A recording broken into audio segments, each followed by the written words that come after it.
Hello everyone and welcome to Green Magic, your source for all things green and magic. Welcome to the Deck Tech series. This will cover the builds of my own personal decks.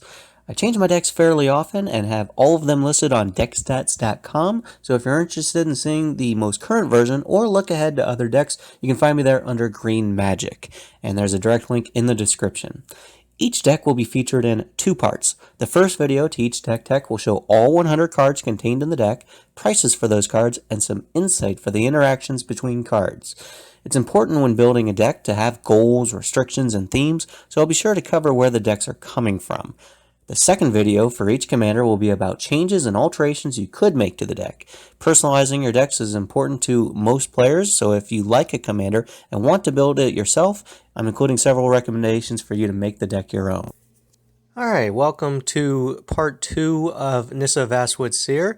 This will be the video about all the suggestions for ways to either customize the deck, tweak it a little bit, or maybe changes that you might make to it because you own certain cards but not other ones that are pretty close and replaceable. This will just have a lot of ideas for ways that you could tweak the deck in small ways. So let's start off by just kind of going over what the deck is, as is the base version that I created. It is a combo deck. It involves getting infinite mana, the option to infinite draw. Obviously, you will not mill yourself, like kill yourself through mill by overdrawing, but you can draw as much as you want. The creatures are more or less all enter the battlefield based, so they're that general effect or ability is what the deck is centered around. And I describe it as being kind of a value train. It just involves a lot of little creatures that just draw you a card or get you a land or do something small and pretty innocuous, harmless, not really the danger, very threatening looking. But that is what makes the deck strong, is that you just outvalue your opponent so much. And once you get to a critical mass of card advantage and ramp, then you eventually piece together your whatever combo. The deck as it is has 50 creatures, just 7 artifacts, 6 enchantments, 1 instant, 1 sorcery, and no planeswalkers. None of those numbers are particularly important. The closest, because there's 50 creatures, that one might seem like I went out of my way to build it up to that number, which is the case for some of my other decks, like my Marwyn deck that you've already seen, or a couple of future ones that'll come up eventually. In this case, that's not really important. It's just because it's primarily creatures with enter the battlefield effects, you do want a lot of those. I didn't really do much in the way of like artifacts with an enter the battlefield effect. There's only a few enchantments, so it just kind of became creature based because of that. So let's start by looking at some of the cards that are on the expensive side, the things that you might want to cut out if you are trying to be budget conscious. Mana Reflection, Gauntlet of Power, and in a moment you'll see a couple of others. All of the mana doublers, basically they are my way of generating tons of mana, but eventually the goal is to have infinite mana, or the potential to have infinite mana. So if you wanted to take these out, you could replace them with other cheaper mana doublers, but because I kind of made that point in a previous video and I run mana doublers in a lot of my decks, I don't want to keep repeating myself. So I'm just going to say there are a few cheaper mana doublers. You could replace them with that, but since the ultimate goal is to generate infinite mana, you could just take these out and put in whatever way of going infinite you choose. The Nykthos, it's a land. You could just replace it with a forest just to save money, but obviously it's a very good land to include if you can. The Cloudstone Curio, that one, it's an important piece of the deck, and without it, there's only one other thing that will allow you to bounce things at will, which only affects creatures and costs 2 mana to do it each time. It would be nice if you could include it, but if you have to take it out, then there are a few things that I'll mention in this video that you could include so that you have more than just the one card that you're relying on. but that does kind of hamstring you a little bit. Bramble Sovereign, while a great card and it gives you more value in the deck, it's just something that is something you could take out pretty easily, and it doesn't really matter. Panharmonicon doubles all the effects and is like the poster child for Enter the Battlefield decks. It's the face of that archetype. But if you didn't have it, it wouldn't be the end of the world either. Let's see. Ulvenwald Hydra, that one, its main purpose is to be able to get you a non-basic land. So if you don't have the Nykthos, the Ulvenwald Hydra doesn't really matter. The Thought-Knot Seer is my deck's way of winning. That is the win condition in my deck, by just bouncing it over and over and forcing your opponents to mill. There will be other ways that I will show you in this video to also win. There's more than one way to win in Magic. And if you wanted to take him out for something cheaper, it's pretty easy to slot something else in. Also, he is the one reason that my deck uses Waste, the basic land Waste card, because his mana cost does require colorless mana. If you took him out, then you could just replace those Waste with more Forest, and you wouldn't have this goofy looking why are there Waste in the deck. Cage Sun, Zendikar Resurgent, like I mentioned about the mana doublers a moment ago, but Zendikar Resurgent is also card draw, like Guardian Project next to it. Those would both be unfortunate to lose, but really, if you just replace them with another creature that just, when it enters, draws you one card, that's still, a little bit of card draw. Potentially a Guardian Project or Zendikar Resurgent could draw you 10 or 20 cards, but even if you just replaced them with a single creature that draws you one when it enters, you'll still be fine and get along well. So, with that being said, I would like to move on to just some suggestions. These are not things that are necessarily the specific cards that I would include, just some general ideas to keep the deck strong. So the first thing I want to touch on is, in my deck, there are 20 things that I say get lands, and 10 things that just draw a card when they enter. It's not counting all the things that draw you more cards, like Beast Whisperer, Guardian Project, things like that, but things that just when they enter, they draw you. I think these are all just one card. If they draw you 2 or 3 or 5, then those are in a separate category. So 30 of those are what I include. Now, if you want to go up by replacing some of those more expensive cards with just more of these, that's a great idea. If you want to maybe rebalance it a bit, that's fine. But one thing I would suggest is do lean more towards the things that get you lands, whether it be to your hand or into play directly. The reason is that aside from already having 10 card draw spells, in addition to the things that will draw you many cards, whether it's, something that draws you like a 5 cards when it enters, or it draws you whenever other things enter, there's drawing a bunch of cards. Okay, so one, it's more expensive on the mana curve, or can be a little bit. It just slightly, it's on the higher end. The ones that I include are 2 to 4 mana, but if you try to extend that a bit, some of the other ones are going to be in the 5 mana range. So you are slightly lifting up your mana curve, and that's one reason to stay away from it. The reason why the lands to hand is great is because it prevents you from missing land drops, and that's important. And then obviously it lands into play tapped, ramps you so that you'll have more mana to do more stuff on subsequent turns. But the reason why I would say that these are very similar, but the land ones are better, is because like a Sylvan Ranger is basically drawing you a card the same way Elvish Visionary is. The difference is that Elvish Visionary is just whatever card happens to be on top of your library. Sylvan Ranger draws you a basic land out of your library of your choice. So they both still get you that one card advantage, but not missing a land drop and potentially ramping and whatever your situation may be, while also being lower on the mana curve, tends to be more valuable towards gameplay than if you were to happen to draw, Elvish. If you played 3 Elvish Visionary effects and drew 3 cards, and they all happen to be 5-6 mana creatures or other, artifacts, enchantments that are good for later in the game, that's going to be worse than if you just got all those extra lands, whether they're in your hand so that you'll have a land drop for turn 4, 5, 6, 7, 8, or whatever. Having kind of dead cards, if it's a land in your hand, is better than having dead cards, high CMC things.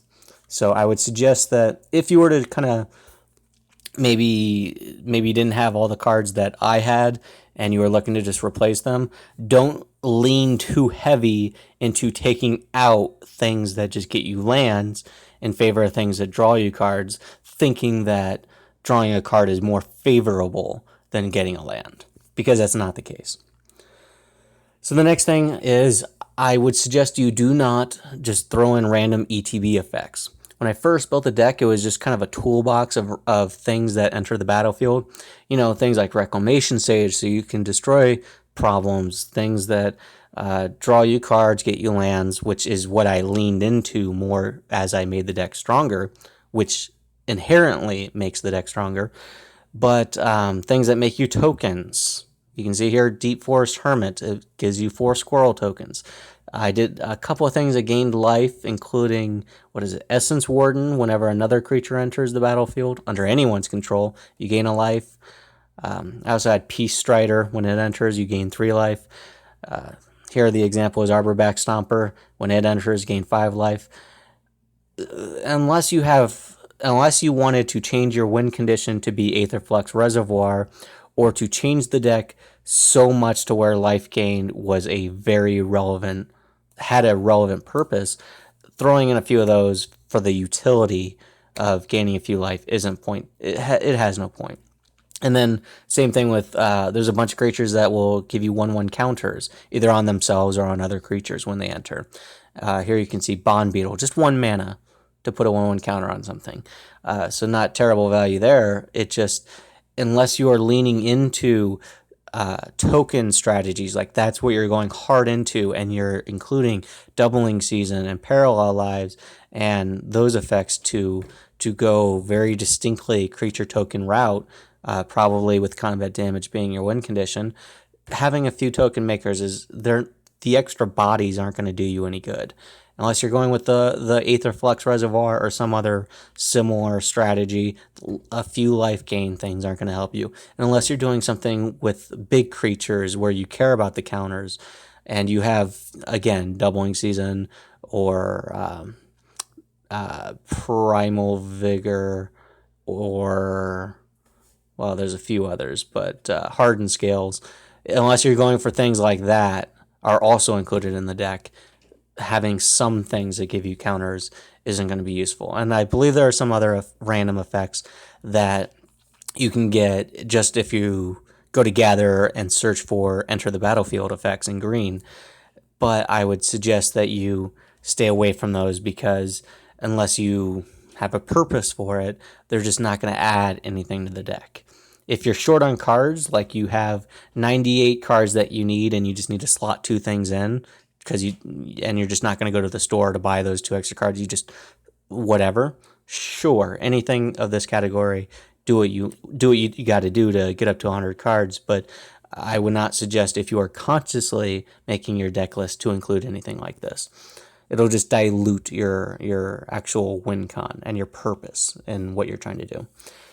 And then the other thing I would suggest is to avoid a few of the other kind of popular things that go well with Enter the Battlefield synergies, but they are, I would say, way too slow for what this deck wants to do.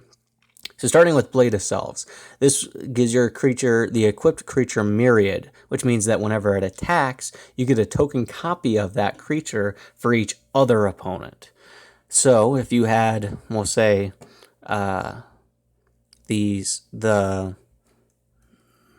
Elvish Visionary, if you had Elvish Visionary and you equip this to it, then you attack somebody with Elvish Visionary, you get 2 extra Elvish Visionaries would enter, and then you would draw a card off of each of those. So there's a few reasons that I don't recommend this card. One is that most of the creatures in your deck are pretty small, and your Elvish Visionary will die, which means that you paid 4 mana to equip this, not even counting the casting cost, but you paid 4 mana to equip this, and then you're just going to lose the base creature, and obviously the 2 tokens that it creates go away at the end of combat. So what, maybe you have another creature in play and you pay 4 more to equip it to that, so the next turn you can swing with that. You'll just get too little value too slowly, because your creatures will keep dying and you'll have to keep paying to equip. Helm of the Host, it costs 4 to cast and 5 to equip, so it's 9 mana, and you get 1 copy each turn. So it's very expensive and very slow, and it's also a big target for a removal. So it's extremely not worth it. If you have something that's really good to help your strategy and someone removes it, that feels bad. But if you have something really big and expensive that doesn't really help you much and someone removes it, yeah, I guess it doesn't feel as bad because they wasted their removal spell on something that doesn't help you very much. But the fact that you're drawing hate on something that isn't really powerful or doing much for you, it's not the kind of attention you want to draw to your board state. Oh, the other thing that I should mention with Blade of Selves is that the creature it's attached to would need to already have been in play. It needs to not be summoning sick. At least with Helm of the Host, you could equip it to something that is summoning sick, and then the token copy isn't if you choose to attack with the token copy. You never have to put the original one that Helm of the Host is equipped to in harm's way. But, the advantages and disadvantages to both are very not worth it. And then the third card that's kind of in this same category is Conjurer's Closet, which at the beginning of your end step, you just flicker a creature of yours. So you might look at that and say, hey, every turn I get to flicker one of my things that will draw me a card or get me a land or whatever. The problem is that you would need at least 5 mana to get this out, and it's going to get you just not enough value, because if you only get to flicker one thing each turn, that does not contribute to you having a combo turn, a big explosive turn, and being able to bounce, one thing, assuming there's been no board wipes, you actually have a board, and assuming that you had the mana to get this out, you're just not going to generally benefit enough out of it to make it worthwhile.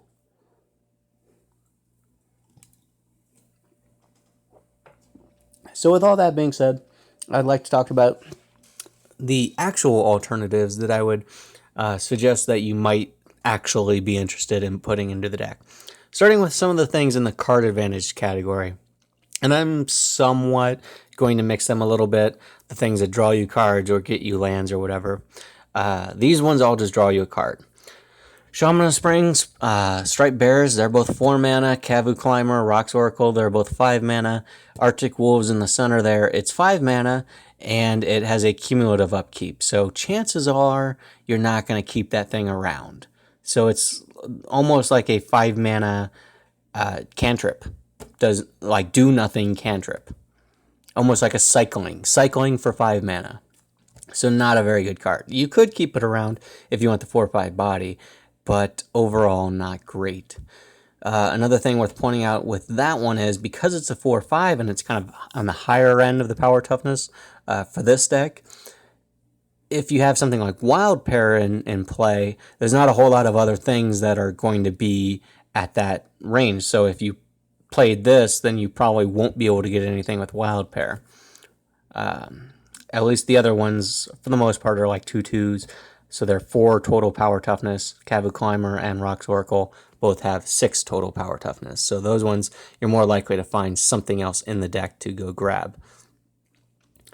Some of the other ones, and these ones are not too bad. Clockwork Servant, it's 3 mana, and if you spend 3 mana of the same color, you draw a card when it enters. That one's actually pretty good, and I think when Throne of Eldraine came out, I probably did consider it. I don't remember why I chose against it, because it's a monocolor deck. Unless I'm using the waste to cast it, I don't think I will or should get that benefit. But I believe if you made copies with anything, Dual Nature or Bramble Sovereign or whatever, that means you wouldn't get it. So that might be the reason that I thought against it. But still not a bad include and very, very budget. Draga Visionary, 4 mana. It's just another one of those effects. I mentioned a couple a few seconds ago, and there are like probably 2 or 3 or 4 mana draw 1 card effects in the deck that I have. The ones that I do have in the deck, I think, are slightly better because they have just a tiny little thing that makes them a little bit above that, like just strictly better, but not in a major or important way. So that would be a good include, whether you include it instead of the things that I have, either just because of availability, or if you throw it in because you're trying to cut out the more expensive cards, the $20, $30 cards. This is definitely something that is on par with what the deck wants to do. Generous Patron, this one's a little bit more conditional because you have to put counters on your opponent's creatures. Centennial Wood Readers, this one has the downside of you have to pay 6 mana to get the benefit. You do draw 2 cards, so it's not a terrible value, but if you were to get it through something like the Wild Pair, then it doesn't do anything because it wasn't kicked if you get it for free out of your library. And if any copies you get, like with Dual Nature or whatever, you won't get the extra copies won't draw you cards because the copies weren't kicked. Yeah, so it doesn't, but it doesn't have the full potential that it should or could or you want it to, but it's still not terrible. Silkweaver Elite, this is a 3 mana draw card, which is definitely at a good point on the mana curve. It's better than the 4 mana ones, but it is conditional in that it requires something of yours to have left the battlefield. Now, typically, you would think that would refer to something dying, which just means you go to combat, you swing with your 1/1 that you don't care about, it's done its job, it dies, and then you fulfilled the revolt clause of Silkweaver Elite. But if you're bouncing things, if you have the bounce effects, then you can obviously rely on that to get you that condition met. So the next 5 things for card advantage: Elvish Rejuvenator, it gets you a land to play tap, but you only get to look at the top 5 cards of your library. I don't like it because you only look at the top 5, and I don't want to whiff. I just hate to whiff. Skittering Surveyor, this is a card that used to be in my deck. I did replace it not too long ago when they had the another 3 mana, I believe it's a 1/1, it has Vigilance, and it's colorless. This one's an artifact creature, which means that you can't bounce it with Cloudstone Curio, because that one says non-artifact. So taking it out of my deck in favor of the non-artifact version does have that benefit. The other one is bounceable, but the main reason that I included the new one is that it has Vigilance. Nothing too important because the deck doesn't care about combat, but I felt like it was a small upgrade. Including adding this one in as a replacement for any other card would still be a good, worthwhile inclusion. Woodland Bellower, I am not a big fan of this one because it is 6 mana, so it's definitely on the higher end. It does tutor out a creature, and you get to put it straight into play. It's probably, I know that this card is very popular in a lot of green decks as a way of tutoring out a specific piece, and maybe one of the cards that I've included, especially, Eternal Witness would be an obvious one. The ability to tutor out a specific creature could be very handy, and maybe that's something that you value more than I do. I do not generally care too much to tutor out specific creatures. If you've noticed, I don't play Worldly Tutor or similar effects. But it is a good card, a good inclusion, and would be a smart choice if you are looking to build this deck for yourself. Spring Bloom Druid is a creature that has you sacrifice a land and then you get 2 basics. I don't really like sacrificing my lands. I don't want them in the graveyard. So I just kind of lean away from it. But the ability to ramp by 1 mana because you sack 1 and get 2, while also thinning your deck by 2 cards is valuable and good, and it's something that I would suggest you may find useful for yourself. I just don't like sacrificing my own lands for most decks. Jungle Wayfinder, this is another card that I believe I took out some time back. It gets every player a basic land into their hand.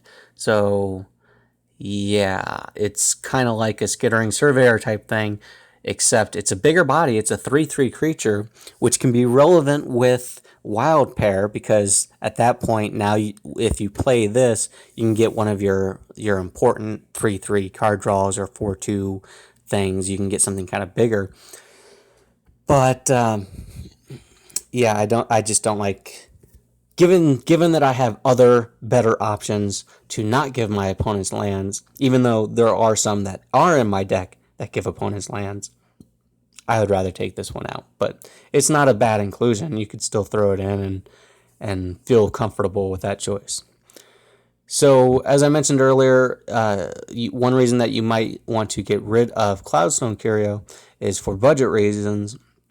There are a few things that you could add to the deck to help kind of make up for that. These are the bounce back cards: Invasive Species, Ancestral Statue, and Ambush Crotic. The thing is that Invasive Species and Ancestral Statue, Invasive Species and Ambush Crotic both say return another permanent or creature to your hand when they enter, which means that they can't bounce themselves. So what you would need to do, if you are looking to use these as a replacement for Cloudstone Curio, like these are not just you bounce, one card back and then you play that card and you get that little extra value. If these are things that you are going to use as a combo piece, you need to have them be able to bounce themselves and one other thing back to your hand. That way you can play the other thing and then play this and bounce both of them back and whatever. So you would be best benefited by Ancestral Statue, and then any kind of doubling effect, whether it's the Dual Nature, the Bramble Sovereign, the Minion Reflector, the Panharmonicon, anything that would double it so that it can bounce itself, and then the other thing that you want to your hand. The other ones, Invasive Species and Ambush Crotic, will both kind of falter, and they'll only give you the value once. So, but it would be worthwhile to include them just as redundant effects, just to have them. Next would be some of the combat damage things, and these are things that I did have in the deck up until not too long ago. I used them as kind of a backup plan, even though the primary way that I wanted to win was through a combo that milled my opponents out. I still felt like, hey, I have a board full of creatures. What if I have some guys that'll pump up the whole board and make them strong, and I can just swing in? I took them out because they did not contribute towards my main plan, but they would be definitely good options if you just wanted to pivot a little bit so that the deck is more or less the same idea, but it is combat based. If you just want to keep it combat based, these would definitely be the kind of cards that you would want to include. Or if you just wanted the backup, if you felt more comfortable having a plan B, Enraged Forerunners, God Eternal Ronas, and Earthshaker Giant. These are the things that would really help you to have a combat-based strategy. So in my deck, I have like 5 cards that I kind of put in the control category, one of which being the actual win condition, the thing that exiles cards out of my opponent's hands and forces them to draw. But the other ones are there to kind of blow up my opponent's permanents. One thing that you could do is include, either you could replace a few of those, or you could just include more so that you have more answers, so to speak. I am not a big fan of these ones, but they are definitely options that you can consider. Utopia Orangutan, Viridian Shaman, Marsh Drinker Giant, Viridian Corruptor, and Indrik Stomphauer. They will destroy artifact, island or swamp, artifact, and artifact or enchantment. The thing that makes these ones kind of less good is that they're not May abilities. So if you find yourself in a position where you have a card draw effect on board, like Guardian Project, so you need to play creatures in order to draw cards, this is what you have in your hand, and your opponents don't have any legal targets. So either you have to blow up your own thing, or if you don't even have a thing, well, yeah, then you could still, if there's no artifacts in play, you could still cast it, and then it would just, its ETB effect would fizzle. But if your opponents don't have any legal targets, you would have to blow up your own thing. And that is a pretty nasty downside for these cards. The next several are ones that at least give you the option as a May. Reclamation Sage, Manglehorn, Woodfall Primus, Khazali Slingers, and Conclave Naturalist. Reclamation Sage is May, Artifact or Enchantment. Manglehorn is May, Artifact. Khazali Slingers is May, Artifact or Enchantment. And the Conclave Naturalist is May, Artifact or Enchantment. So a lot of Mays there. That's what makes these ones kind of better if you do want more control. But none of those ones will allow you to hit lands, which is the express reason why Acidic Slime and Terrastodon are in my deck. Woodfall Primus here is the only one that isn't a May, but does hit lands. The reason, if you're not already sure why it's important to be able to hit lands, is that the point isn't just, the point in my version of the deck isn't to just have these answers to blow up whatever random kind of important thing that your opponents might have. The point is to be able to destroy all of your opponent's permanents so that they have no permanents, and there you go, the game's over. If they have no permanents, but they're holding up like a Cyclonic Rift in their hand, they're thinking, well, okay, I got you, but then you destroy all their lands. Sure, you don't have any things on board, but you at least have your lands, so it'll take 2 or 3 turns for you to rebuild, but you'll still get there and win. Whatever answer they have at that point doesn't save them. Or if they have no answers in hand and you blow up all their stuff, even if you just try for combat damage, you have a board full of summoning sick creatures, you can attack with them the next turn or 2 turns later. So that's why it's important to me to have things that will actually blow up lands potentially, so that you can get to a point where you say, all right, I'm comboing off, I'm going to win, but just in case you feel like you have any answers or ways to stop me or fog effects or something, I am going to ensure that you can't then win on your next turn, so that when it comes back to me again, I will be able to close it out. If you feel that that's too mean, then maybe you'd want to go for things that kind of shut off that option so that you're not tempted to do it. The reason that I would say it's not mean is that it's not mass land destruction in the sense of chaos, like you're just restarting the game. I'll blow up all of our stuff. We'll all start from square one, and the game will just reset, and this will be miserable. What it is doing is blowing up your opponent's stuff, so that even if you can't win that turn, it's the game is over.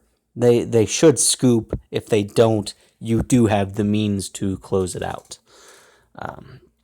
So that's just some more options in that regard. And those are things that enter the battlefield into it, which is more in line with what the deck is trying to do. The next couple of options, Unstable Obelisk and Universal Solvent. These are some artifacts that you can tap and sacrifice to destroy a target permanent. The reason that I do not favor these is because them being expensive doesn't matter once you have infinite mana. If you are not yet able to generate infinite mana, but able to flicker things over and over, then you can still, get a lot of destruction in with your other things before you run out of mana. With these, you do absolutely need infinite mana to get anywhere, because it's costing you either 8 or 10 mana a piece to do it. But also, they are relying on you also having drawn your Eternal Witness or Greedon Warden Marasa, something to get stuff out of the graveyard, because these sacrifice. Now, other options that I did not show here but are possible: any creatures that sacrifice to do something, they can't tap and sacrifice, because then Summoning Sickness would be relevant. But something like Caustic Caterpillar, pay 2 mana, sacrifice it, destroy an artifact or enchantment, that would be something that would kind of fit in the same category. Although, again, that does not hit lands, so that's why there are several cards like that I would not recommend, because they just don't do enough. Or any instants or sorceries, your Beast Within, your Desert Twister. Those things hit any permanent, and you can blow up your opponent's lands with those. Or if you just went for things that specifically hit lands, those things would also help you with that game plan, all still relying on you having Eternal Witness to be able to get them back. So you have to have the infinite mana, you have to have ways to bounce Eternal Witness, you have to have Eternal Witness, you have to have that card. So you do need a lot of pieces, but once you're at a certain point, it doesn't matter. You can just draw till you get them. The downside to having an instant or sorcery that explicitly and exclusively blows up lands is that if your opponents see it, it says, I'm playing mean. Like if they see a Beast Within or something else, it's you can just say, no, it's just there to blow up any problem that I need to go after. But if they find the, I think it's Bramble Crush, just to name one, something that just blows up lands only, that speaks volumes about the kind of player you are or the kind of deck that you're building, and it might send the wrong message to your opponents. Which, again, I do want to emphasize that I am not looking to just randomly blow up my opponent's things like a land here, a land there throughout the game. I am looking to reach a point where I can infinitely loop whatever effect so that I blow up all of their things, all in that one turn, so that the game is over. You have nothing, which is why the game is over. And if you don't feel like scooping despite having nothing, I'll win through whatever other means, milling you, attacking you, whatever. But you will have, all of that will happen at once. That is all a win condition, not sporadic throughout the game, bullying and being a jerk, which is why I would not suggest the instants and sorceries that just blow up a land. In addition to the fact that you also need Eternal Witness in addition to having the bounce effects. So, moving on, there are some more artifacts that kind of just, I say they bludgeon people to death. These are things that they sacrifice and then they deal damage to any target. Goblin Cannon deals 1 damage to target creature or player. That's surely been errated to any target, and you sacrifice it. Given where the colon is, you should be able to just pump infinite mana into it and then sacrifice it. Once you have infinite mana, you should be able to pump all that into it, put infinite triggers on the stack, and then sacrifice it once, because the sacrifice is part of the resolution, not the cost.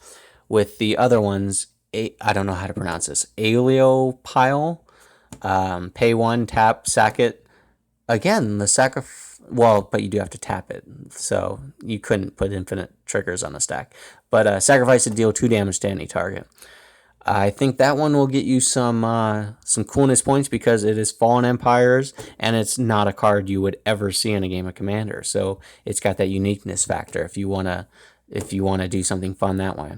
Springjaw Trap, 4 mana, tap, sack, deal 3 damage to any target. Magma Mine. This one, you pay 4 mana to put a counter on it, and there's no tap there, so you can just put as many as you want, and then tap, sack, and then deal 1 damage to any target for each counter on it. So put infinite mana on it, sack it, kill 1 person. It's at that point it's almost like an Aether Flux. Pay 200 mana, deal 50 damage to target opponent. You just have that one shot thing, and then find ways to bring it back and do that for your other 2 opponents. Explosive Apparatus, 3 mana tap, sack to deal 2 damage to any target. These, by the way, are not including the casting cost, which is 4, 2, 1, 1, 1, respectively. But at that point in the game, you have infinite mana, so the mana cost isn't relevant. What's relevant with these is that they sacrifice themselves so that if you have the Eternal Witness, you can just keep getting them back and do it over and over. So you still have the option to loop it that way. Next would be the kind of mill cards. So I mentioned that my key way of winning involved forcing my opponents to draw cards. Here's 3 things that will kind of do something in the same vein. Jester's Cap, 4 mana to cast, 2 tap and sack. You just exile 3 cards out of someone's library. So if you keep doing this over and over again, eventually you just exile every card out of each of your opponent's libraries, and you've milled them out that way. Altar of the Brew, it says whenever a permanent enters the battlefield under your control, each opponent mills a card. So you just keep bouncing all your creatures like you want to anyway, and as you do, your opponent's mill. So that one is traditional mill, putting cards from library to graveyard. Limestone Golem, this is one that I have in a deck, and I believe currently there are like 7 decks in existence, mine being one of them. I do really like the card and advocate other people looking for this line of play because it's kind of awesome. You pay 2 mana and sack it to force target player to draw a card. So you could use it throughout the game to draw a card for yourself. Because it's 6 mana to cast and then 2 more to sack it, 8 mana to draw 1 card is not good value. That's like an emergency plan for yourself. But once you get to the point where you're ready to win, you have infinite mana, casting it doesn't matter, paying the 2 doesn't matter, just sacrificing it to force one of your opponents to draw a card, then bring it back, do it again, force them to keep drawing until they lose. Now, the thing that is risky with that one is, unlike the deck that I have that card in, I can't put infinite triggers of this ability on the stack. Infinite activations of this ability on the stack.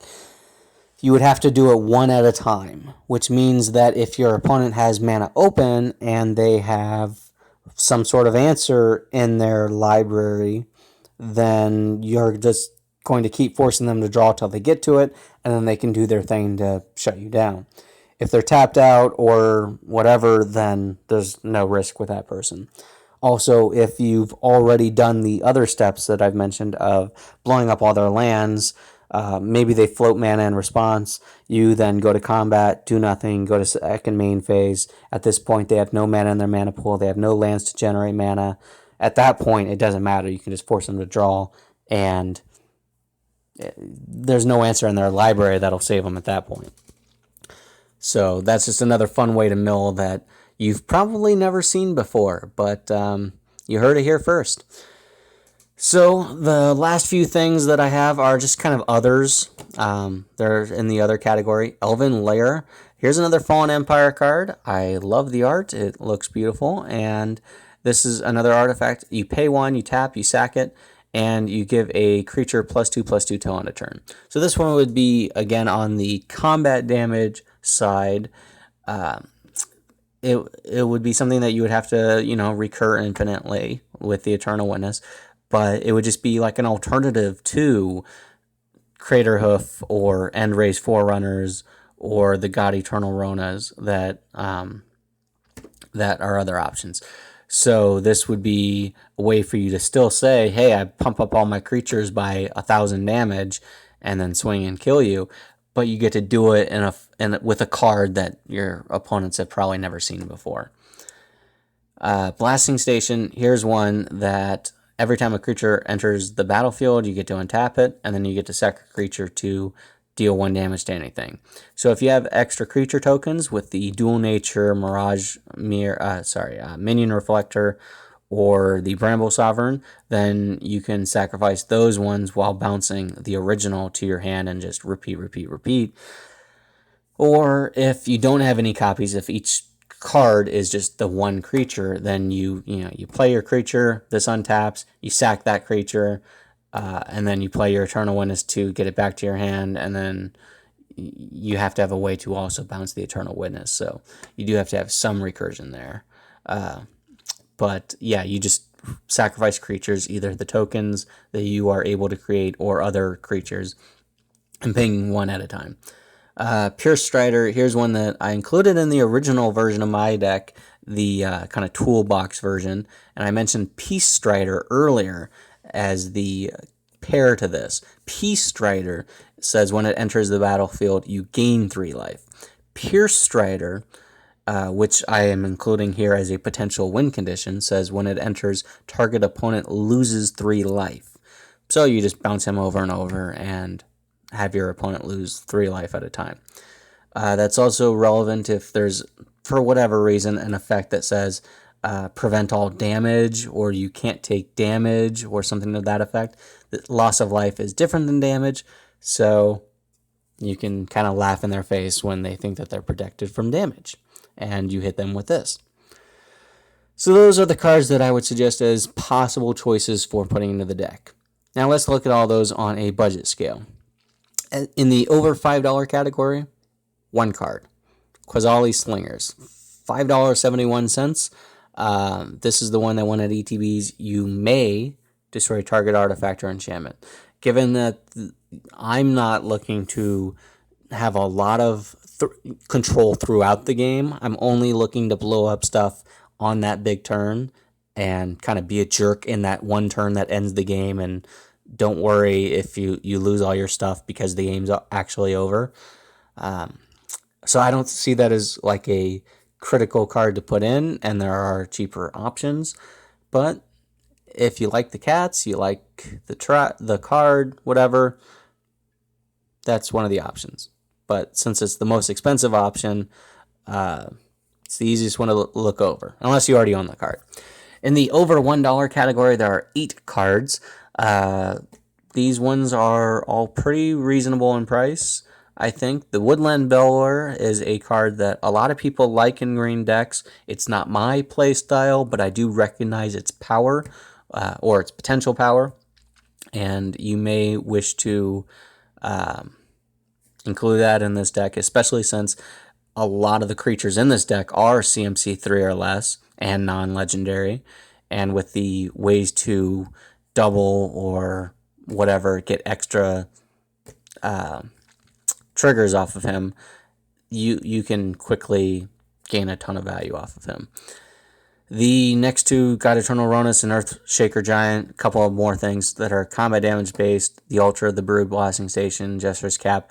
Those are all win condition cards that you might consider either in addition to or instead of what I use. Woodfall Primus is just a generic blow stuff up card.